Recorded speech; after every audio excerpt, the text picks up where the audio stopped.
ನಮಸ್ತೆ ವೀಕ್ಷಕರೇ, ನಿತ್ಯ ಧ್ವನಿಯ ಮತ್ತೊಂದು ವಿಡಿಯೋಗೆ ಸ್ವಾಗತ, ಸುಸ್ವಾಗತ.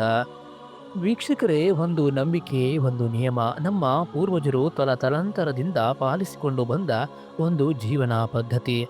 ಉತ್ತರ ದಿಕ್ಕಿಗೆ ತಲೆ ಇಟ್ಟು ಮಲಗಬೇಡ. ಈ ಒಂದು ಸರಳ ವಾಕ್ಯದ ಹಿಂದೆ ಅದೆಷ್ಟು ದೊಡ್ಡ ರಹಸ್ಯ ಅಡಗಿದೆ ಎಂದು ನೀವು ಎಂದಾದರೂ ಯೋಚಿಸಿದ್ದೀರಾ?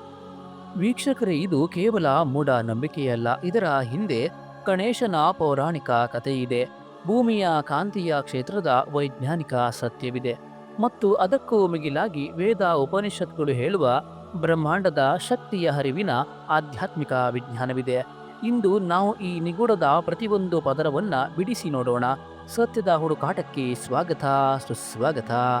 ವೀಕ್ಷಕರೇ, ಈ ಒಂದು ನಂಬಿಕೆಯ ಮೂಲ ನಮ್ಮ ಪುರಾಣಗಳಲ್ಲಿ ಇರುವಂತಹದ್ದು. ಬಾಲ ಗಣೇಶನು ತಂದೆ ಶಿವನನ್ನ ತಡೆದು ಕೋಪಗೊಂಡ ಶಿವನಿಂದ ಶಿರಚ್ಛೇದನಕ್ಕೆ ಒಳಗಾದ ಕತೆ ನಮಗೆಲ್ಲರಿಗೂ ತಿಳಿದಿದೆ.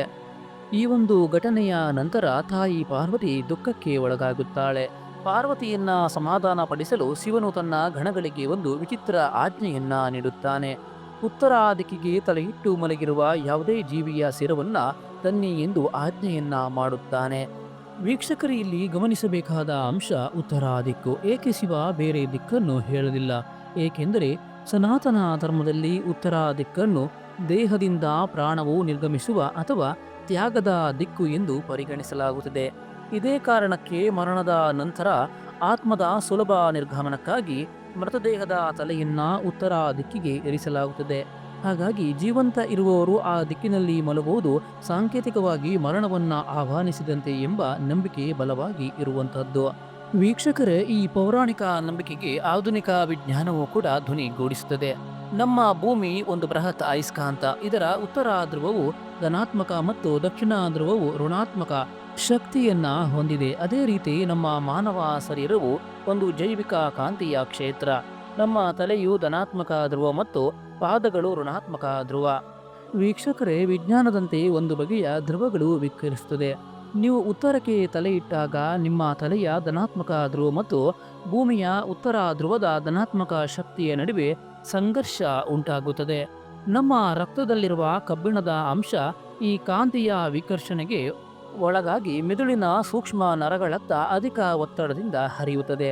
ಇದು ನಿದ್ರಾಹೀನತೆ, ತಲೆನೋವು, ಮಾನಸಿಕ ಚಂಚಲತೆ ಮತ್ತು ದೀರ್ಘಕಾಲದ ಹೃದಯ ಹಾಗೂ ನರವ್ಯೂಹದ ಮೇಲೆ ಗಂಭೀರ ಪರಿಣಾಮ ಬೀರಬಹುದು ಎಂದು ಹೇಳಲಾಗುತ್ತದೆ. ವೀಕ್ಷಕರೇ, ಈಗ ನಾವು ಈ ವಿಷಯದ ಅತ್ಯಂತ ಆಳವಾದ ಸ್ಥಿರಕ್ಕೆ ಇಳಿಯೋಣ. ಆಧ್ಯಾತ್ಮ, ಯೋಗ ಮತ್ತು ತಂತ್ರಶಾಸ್ತ್ರಗಳ ಪ್ರಕಾರ ಬ್ರಹ್ಮಾಂಡದಲ್ಲಿ ಪ್ರಾಣ ಎಂಬ ಜೀವಶಕ್ತಿ ಉತ್ತರದಿಂದ ದಕ್ಷಿಣಕ್ಕೆ ನಿರಂತರವಾಗಿ ಹರಿಯುತ್ತಿರುತ್ತದೆ. ನಮ್ಮ ದೇಹದಲ್ಲಿ ಶಿರದ ಮೇಲ್ಭಾಗದಲ್ಲಿರುವ ಸಹಸ್ರ ಚಕ್ರ ಅಥವಾ ಬ್ರಹ್ಮರಂಧ್ರವು ಈ ಕಾಸ್ಮಿಕ್ ಶಕ್ತಿಯನ್ನ ಸ್ವೀಕರಿಸುವ ಪ್ರವೇಶ ದ್ವಾರವಾಗಿದೆ. ವೀಕ್ಷಕರು, ನೀವು ದಕ್ಷಿಣಕ್ಕೆ ತಲೆಯಿಟ್ಟು ಮಲಗಿದಾಗ ನಿಮ್ಮ ಸಹಸ್ರ ಚಕ್ರವು ಉತ್ತರ ದಿಕ್ಕಿಗೆ ಮುಖ ಮಾಡಿರುತ್ತದೆ. ಆಗ ಬ್ರಹ್ಮಾಂಡದ ಪ್ರಾಣಶಕ್ತಿಯು ಸಹಜವಾಗಿ ನಿಮ್ಮ ದೇಹವನ್ನ ಪ್ರವೇಶಿಸಿ ನಿಮ್ಮನ್ನ ಪುನಶ್ಚೇತನಗೊಳಿಸುತ್ತದೆ. ಇದು ಮೊಬೈಲ್ ಫೋನ್ ಸರಿಯಾಗಿ ಚಾರ್ಜ್ ಆದಂತೆ. ವೀಕ್ಷಕರೇ, ಆದರೆ ಉತ್ತರಕ್ಕೆ ತಲೆ ಇಟ್ಟಾಗ ಈ ಪ್ರಾಣಶಕ್ತಿಯು ಪಾದಗಳ ಮೂಲಕ ಪ್ರವೇಶಿಸಿ ತಲೆಯಿಂದ ಹೊರಹೋಗುತ್ತದೆ. ಇದು ನಿಮ್ಮ ದೇಹದಲ್ಲಿ ರಾತ್ರಿ ಇಡೀ ಸಂಗ್ರಹವಾಗಬೇಕಿದ್ದ ಜೈವಿಕ ಶಕ್ತಿಯನ್ನ ಹೊರಹಾಕುತ್ತದೆ. ಇದು ಬ್ಯಾಟರಿಯನ್ನ ಉಲ್ಟಾ ಚಾರ್ಜ್ ಮಾಡಲು ಯತ್ನಿಸಿದಂತೆ. ಇದರಿಂದ ಬೆಳಿಗ್ಗೆ ಎದ್ದಾಗ ಆಯಾಸ, ನಿರುತ್ಸಾಹ ಮತ್ತು ಶಕ್ತಿಯ ಕೊರತೆ ನಮಗೆ ಕಾಡುತ್ತದೆ. ವೀಕ್ಷಕರೇ, ನಮ್ಮ ಪ್ರಾಚೀನ ಗ್ರಂಥಗಳು ಈ ನಿಯಮವನ್ನ ಸ್ಪಷ್ಟವಾಗಿ ಹೇಳಿವೆ.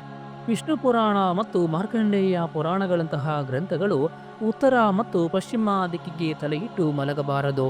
ಹಾಗೆ ಮಾಡಿದರೆ ರೋಗ ಮತ್ತು ಮಾನಸಿಕ ಕ್ಲೇಶಗಳು ಉಂಟಾಗುತ್ತದೆ ಎಂದು ಎಚ್ಚರಿಸುತ್ತದೆ.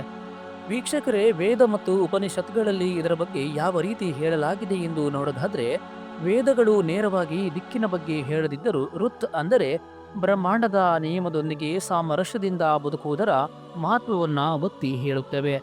ಇನ್ನು ಭೂಮಿಯ ಕಾಂತೀಯ ಕ್ಷೇತ್ರದೊಂದಿಗೆ ನಮ್ಮ ದೇಹವನ್ನ ಸಮೀಕರಿಸುವುದು ಈ ಋತ್ ಅನ್ನ ಪಾಲಿಸುವ ಒಂದು ಭಾಗ. ಉಪನಿಷತ್ಗಳ ಪ್ರಕಾರ ಸುಷುಪ್ತಿ ಅಂದರೆ ಗಾಢ ನಿದ್ರೆಯ ಸ್ಥಿತಿಯಲ್ಲಿ ಆತ್ಮವು ಪರಮಾತ್ಮನೊಂದಿಗೆ ಒಂದಾಗುತ್ತದೆ.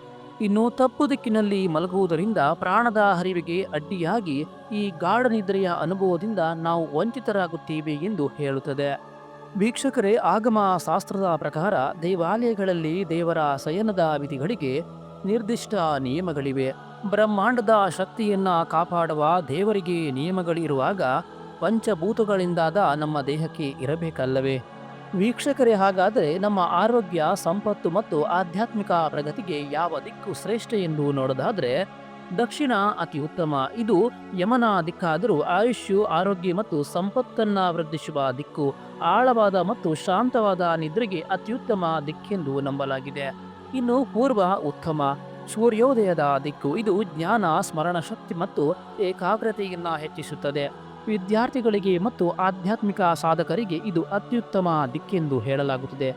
ಇನ್ನು ಪಶ್ಚಿಮ ಸಾಧಾರಣ, ಕೆಲವೊಮ್ಮೆ ಇದು ಚಂಚಲ ಕನಸುಗಳು ನೀಡಬಹುದು, ಆದರೆ ಉತ್ತರಕ್ಕಿಂತ ಉತ್ತಮ. ಇನ್ನು ಉತ್ತರ ಕಡ್ಡಾಯವಾಗಿ ನಿಷಿದ್ಧ. ಇದನ್ನ ಮೃತ್ಯುವಿನ ದಿಕ್ಕು ಅಥವಾ ಶಿಕ್ಷಿತೆಯಾದ ದಿಕ್ಕು ಎಂದು ಕರೆಯಲಾಗುತ್ತದೆ. ವೀಕ್ಷಕರೇ, ನೋಡಿದ್ರಲ್ಲ, ಉತ್ತರಕ್ಕೆ ತಲೆಯಿಟ್ಟು ಮಲಗಬಾರದು ಎಂಬುದು ಕೇವಲ ಅಜ್ಜಿ ಹೇಳಿದ ಕಥೆಯಲ್ಲ. ಅದೊಂದು ಪೌರಾಣಿಕ ಸತ್ಯ, ವೈಜ್ಞಾನಿಕ ವಾಸ್ತವ ಮತ್ತು ಆಧ್ಯಾತ್ಮಿಕ ವಿಜ್ಞಾನ. ನಮ್ಮ ಪೂರ್ವಜರು ನಮಗೆ ನೀಡಿದ ಈ ಜ್ಞಾನ ಕೇವಲ ನಿಯಮವಲ್ಲ, ಅದು ಬ್ರಹ್ಮಾಂಡದ ಜೊತೆ ನಾವು ಸಾಮರಸ್ಯದಿಂದ ಬದುಕಲು ಹೇಳಿಕೊಟ್ಟ ಜೀವನದ ವಿಧಾನ. ವೀಕ್ಷಕರೇ, ಇಂದೇ ರಾತ್ರಿ ನೀವು ಮಲಗುವ ಮುನ್ನ ಒಮ್ಮೆ ನಿಮ್ಮ ದಿಕ್ಕನ್ನ ಗಮನಿಸಿ. ಈ ಒಂದು ಸಣ್ಣ ಬದಲಾವಣೆ ನಿಮ್ಮ ಜೀವನದಲ್ಲಿ ತರಬಹುದಾದ ಸಕಾರಾತ್ಮಕ ಪರಿಣಾಮವನ್ನ ನೀವೇ ಅನುಭವಿಸಿ.